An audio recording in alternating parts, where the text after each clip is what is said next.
અરીસા વડે વાસ્તવિક પ્રતિબિંબ. અંતર્ગોળ અરીસા વડે વાસ્તવિક અને ઉલટું પ્રતિબિંબ મળે છે, અથવા તે પ્રતિબિંબ આભાસી, ચત્તુ અને વસ્તુના પરિમાણ કરતાં નાનું, એની જેવડું કે મોટું પણ હોઈ શકે. તો ચાલો આપણે છે એ પડદા પર મીણબત્તીની જ્યોતનું પ્રતિબિંબ મેળવવા માટે પ્રયત્ન કરીએ. આપણે એક પડદો લેવાનો છે. આ પડદાને તમે આગળ પાછળ ખસેડવો પડે છે, અથવા તેને આજુબાજુ પણ ખસેડવો પડે.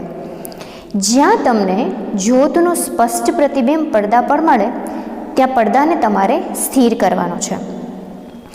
આવા અંતર્ગોળ અરીસાની ઘણા બધા ઉપયોગો છે.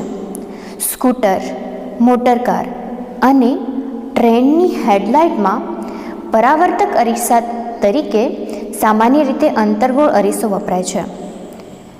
અંતર્ગોળ અરીસાથી વધુ દૂર મૂકેલી વસ્તુનું પ્રતિબિંબ વાસ્તવિક, ઉલટું અને વસ્તુ કરતાં નાનું મળે છે. એ જ રીતે અંતર્ગોળ અરીસાથી જો કોઈ વસ્તુ નજીક મૂકેલી હોય તો તેનું પ્રતિબિંબ છે એ આભાસી, વસ્તુ કરતાં મોટું મળે છે. તો વિદ્યાર્થી મિત્રો, હવે આપણે અંતર્ગોળ અરીસાના ઉપયોગો સમજીએ.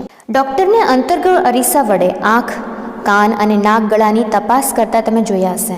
દાંતના ડૉક્ટર પર અંતર્ગોળ અરીસાનો ઉપયોગ દાંતનું વિસ્તૃત પ્રતિબિંબ જોવા માટે કરે છે. એવી જ રીતે ટોર્ચ, કાર અને સ્કૂટરની હેડલાઇટના પરાવર્તક પણ અંતર્ગોળ આકાર ધરાવે છે. 6. સૂર્યપ્રકાશ, સફેદ કે રંગીન. તમે ક્યારેય આકાશમાં મેઘધનુષ્ય જોયું છે?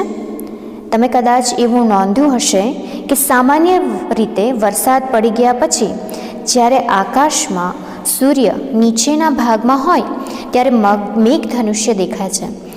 આકાશમાં મેઘધનુષ્ય મોટી ચાપ સ્વરૂપે ઘણા રંગો ધરાવતું હોય. મેઘધનુષ્યમાં કેટલા રંગો હોય? મેઘધનુષ્યમાં 7 રંગો જણાય છે. દરેક વખતે જુદા જુદા ઓળખી શકાવા સહેલા નથી. તેઓ લાલ, નારંગી, પીળો, લીલો, વાદળી, ભૂરો અને જાંબલી હોય. તમે સાબુના પરપોટાને ફૂલાવો છો ત્યારે રંગીન જણાય છે. જો તમે જોયું હોય તો પણ એ રંગીન હોય છે. એવી જ રીતના જ્યારે તમે કોઈ કોમ્પેક્ટ ડિસ્ક એટલે કે સીડી છે એની ઉપર પ્રકાશ આપાત થાય ત્યારે તમે છે એ પરાવર્તન પામે ત્યારે તમે છે એમાં ઘણા બધા રંગો છે એ જોયા હશે. વિદ્યાર્થી મિત્રો, સૂર્યપ્રકાશ એ જુદા જુદા રંગોનું મિશ્રણ છે. ચાલો હવે આપણે છે આ મિશ્રણ પ્રિઝમ દ્વારા છે એ સમજીએ. તો પ્રિઝમ વડે 7 રંગોનું વિભાજન કેવી રીતના થાય એની માટે તમને પ્રવૃત્તિ 15.11 આપી છે. એક પ્રિઝમ લો.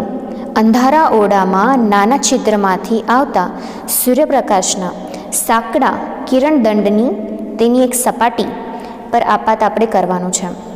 અહીંયા આગળ છે આપણે પ્રિઝમ લીધેલો છે, એક કાગળ લીધેલો છે અને નાની એવી ટોર્ચ લીધેલી છે. પ્રિઝમની બીજી બાજુથી આપાત પ્રકાશના કાગળના સફેદ પુઠ્ઠા પર કે સફેદ દિવાલ પર તમારે પડવા દેવાનું છે અને તમારે ત્યારબાદ છે એનું અવલોકન કરવાનું છે કે તે સફેદ રંગનો પ્રકાશ કેટલા ભાગોમાં વિભાજિત થયો. તમે મેઘધનુષ્યમાં 7 રંગો જોયા હશે એની જેમ અહીંયા જ્યારે છે એક કિરણ પ્રિઝમ પર આપાત થાય છે ત્યારે એ સામેની બાજુએ છે એ સૂર્યપ્રકાશની જેમ 7 રંગોમાં વિભાજિત થયેલું જોવા મળશે. સૂર્યપ્રકાશને સફેદ પ્રકાશ કહેવામાં આવે છે. એનો અર્થ એ થાય કે સફેદ પ્રકાશ છે એ 7 રંગોનો બનેલો છે અને એવી જ રીતના પ્રકાશનું કિરણ અહીંયા પણ 7 રંગોમાં વિભાજિત થશે. પ્રવૃત્તિ 15.12 તમારે ઘરે કરવાની છે. તમારે આશરે 10 સેન્ટીમીટર વ્યાસવાળી કાર્ડબોર્ડવાળી ગોળ તકતી લેવાની છે અને કેન્દ્રમાંથી પસાર થતી રેખાઓ વડે 7 રંગો તમારે એને બનાવવાના છે. અને ત્યારબાદ આ રંગીન કાગળને છે એ તમારે ચોંટાડી દેવાનું અને એ તકતીના કેન્દ્ર પર નાનું છિદ્ર પાડવાનું અને બોલપેનની રિફિલની ટોચ પર આ તકતી સફેદ ઢીલી રહે તેમ ગોઠવાનું અને ત્યારબાદ છે એને જોર જોરથી એટલે કે ઝડપથી તમારે એને ગોળ ગોળ ભ્રમણ કરવાની છે. જ્યારે તકતીને તમે ઝડપથી ફેરવશો ને વિદ્યાર્થી મિત્રો, ત્યારે આ જે 7 રંગો જે તમે કરેલા હતા એ ભળી જશે અને તમને છે સફેદ રંગ દેખાશે.